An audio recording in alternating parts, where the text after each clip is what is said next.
বন্ধুরা, ভোলে বাবা পার কারিগর আজকের পর্বে প্রথমেই দেখা যায় ঝিলের বাড়ি থেকে ঝিলের বন্ধুরা সাক্ষ্যদের বাড়িতে বিয়ের তথ্য নিয়ে এসেছে।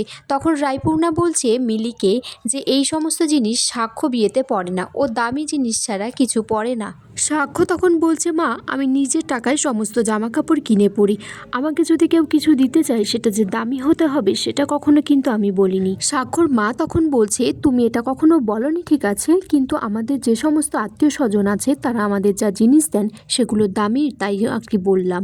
সাক্ষ্য তখন বলছে, ঝিলের বান্ধবীরা এখানে এসেছে অনেক আশা করে, জিনিসপত্র নিয়ে এসেছে, ওরা ভালোবেসে যেটা দিয়েছে সেটাই আমি পরবো যদি সেটাই নিয়ম থাকে। সাক্ষ্য বলছে, তাছাড়া তার মধ্যে ঝিলের মায়ের আশীর্বাদও আছে। সাক্ষ্যর মা বলছে, হ্যাঁ ঠিকই তো, আমি তো ভুলেই গেছিলাম, এখানে তোমার নিজের মায়ের কোনো আশীর্বাদের দরকারই নেই, তোমার তো অন্যের মায়ের আশীর্বাদ দরকার। তখন সাক্ষ্যর বাবা নীলাঞ্জন সাক্ষ্যর মাকে বলছে যে, রাই তুমি একটা কথা মনে রেখো, তুমি এই বাড়ির বড় বউ, আর সবাই তোমাকে অনেকটা শ্রদ্ধা করে, তুমি তাদেরকে মাথায় করে রেখেছো। তুমি চাইলেই বিয়েটা এখন আটকাতে পারবে না, কারণ এটা অলরেডি বিয়েটা হয়ে গেছে, তোমাকে সেটা মেনে নিতেই হবে।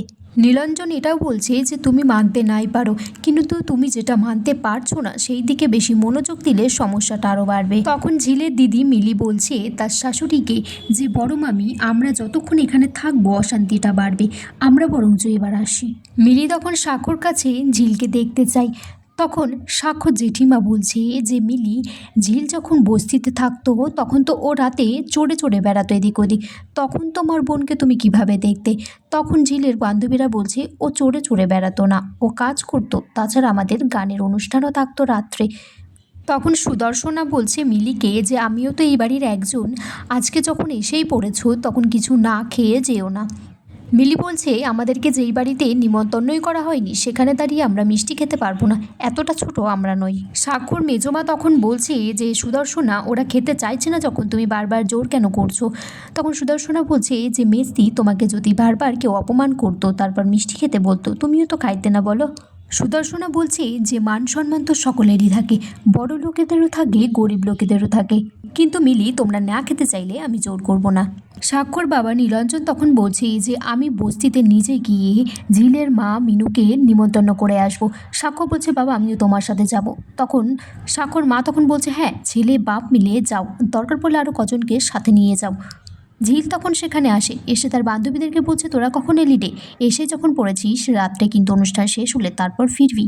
মিলি তখন বলছে যে, তথ্য দিতে এসেছিলাম। এদিকে সাক্ষর মা বলছে যে, তথ্যগুলো আমাদের লাগবে না, তোমরা ফিরিয়ে নিয়ে যাও। সুদর্শনা তখন সাক্ষর বাবাকে পাঞ্জাবিটা দিতে গেলে সাক্ষর বাবা বলছে যে, আমি এইভাবে নেব না, আমার ছেলে বৌমা আমাকে প্রণাম করে এই জিনিসটা দিলে আমি নিশ্চয়ই পরবো, বাকিরা পড়ুক আর না পড়ুক। তখন ঝিল বলছে, কে বলেছে যে পড়বে না?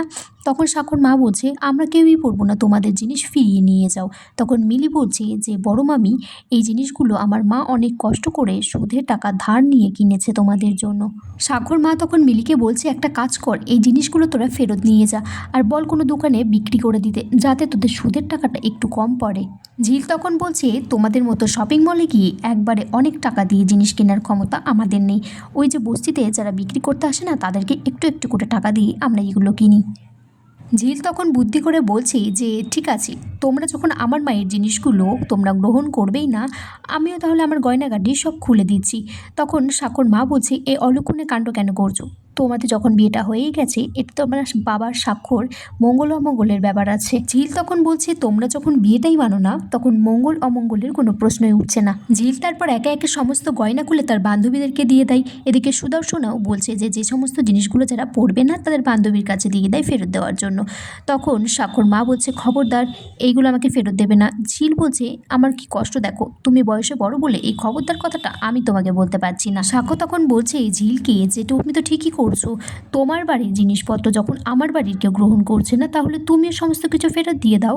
ঝিল তখন সাক্ষর মাকে বলছে যে, কি আর করা যাবে, আমাকে তো তোমাদের সব আত্মীয় স্বজনদের সামনে এইভাবেই বসতে হবে, বুঝতে পারছি তোমাদের মান সম্মানটা একটু কমে যাবে, কিন্তু কি আর করা যাবে, কিছু তো করার নেই।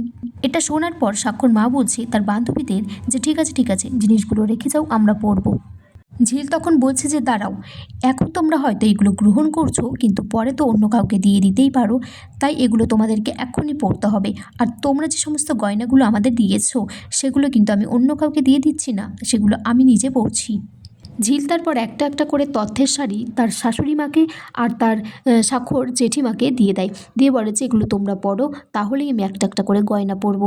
তখন তিতিরকে বলে যে তুমি পড়ো। তিতির বলছে আমি এই সমস্ত জিনিস পড়ি না। ঝিল তারপর বলে ঠিক আছে, আমি তাহলে আমার হাতের চুড়ি দুটো পরবো না, বলে স্বাক্ষর মার কাছে ফেরত দিয়ে দেয়।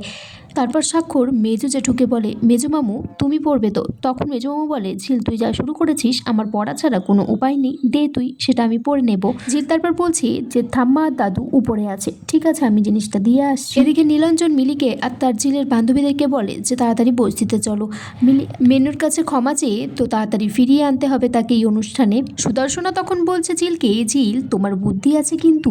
এদিকে ঝিলের বান্ধবীরাও বলছে তুই তো পুরো ফাটিয়ে দিয়েছিস ঝিল তোর বুদ্ধি দিয়ে। ঝিল বলছে আমি কি সব কিছুতে ছেড়ে দেবো নাকি, দেখ না কি করি। ঝিল তখন স্বাক্ষর দিকে তাকিয়ে হাসে। আর এখানেই আজকের পর্ব শেষ হয়ে যায় বন্ধুরা।